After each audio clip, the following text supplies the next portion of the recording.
into the wall. Let's take a look at it. Okay, here you see them coming through the corner, and he just spun the thing. Cold tires got to him. Look at Gordon. He barely made him. The cold tires, he got down on that white line with cold tires. It wiggled. Gordon did a terrific job to stay out of that accident, not make it worse than it was. Right there, he's on the outside. Oh, barely misses it. Close that was. And a lot of the drivers went to the warm-up lane to avoid his. Here is his onboard camera. Oh, you can see he got down just too low going through that corner and lost the thing, went up and slapped it with the right side. Luckily, it stayed near the outside of the racetrack and didn't cross it and get in front of everybody else. But Ari Lyon bike, and we have another crash. That's Sarah Fisher. Sarah Fisher has crashed in turn 2, and we see another car that is also involved. So an early out for Sarah, and 2 of the favorites are eliminated. Wow, what a tough break. And another car is up against the wall.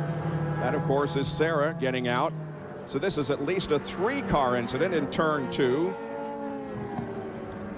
You can see some very heavy damage to the back of her car. That car will not be repaired. It's a little oil fire where the oil lines are leaking out there. Nothing to be really concerned about, but definitely a hard impact on the left rear of that car.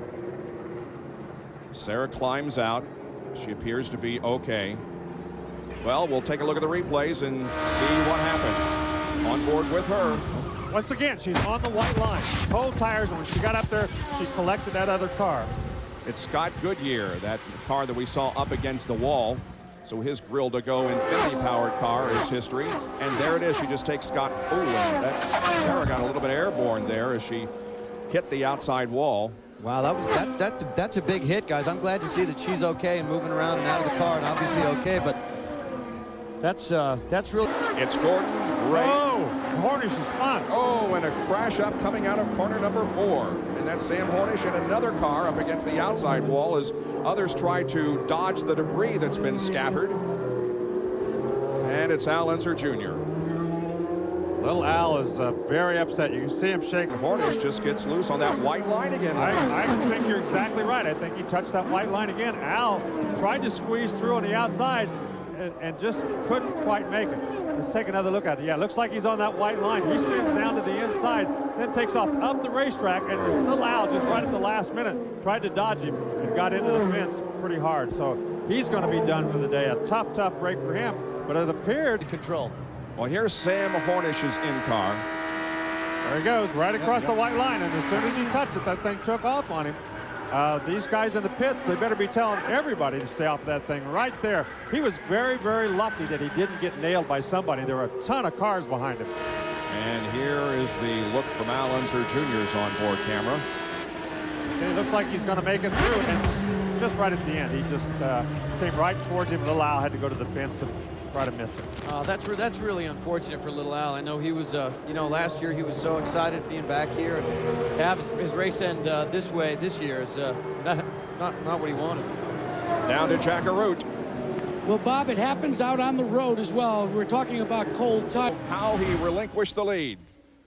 Well, he goes through this corner. He gets very high coming off, and you can see the dust flying. Oh, he white-walled it. Man, he sure did. Barely touched it, but that's enough to get his heart started. And when his heart started, he had to lift out. And we have an incident on the racetrack.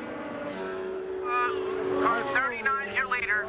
Pace car is coming across the start-finish line. Hold out. Well, that's John Herb, one of the rookies here in Indianapolis, has crashed against the wall and destroyed the right side of his car. Waves to the fans, though, as he comes to a halt. Wow. Well, you wonder if what caused this crash was the rain. Maybe it's starting to get, well, maybe, I don't think so.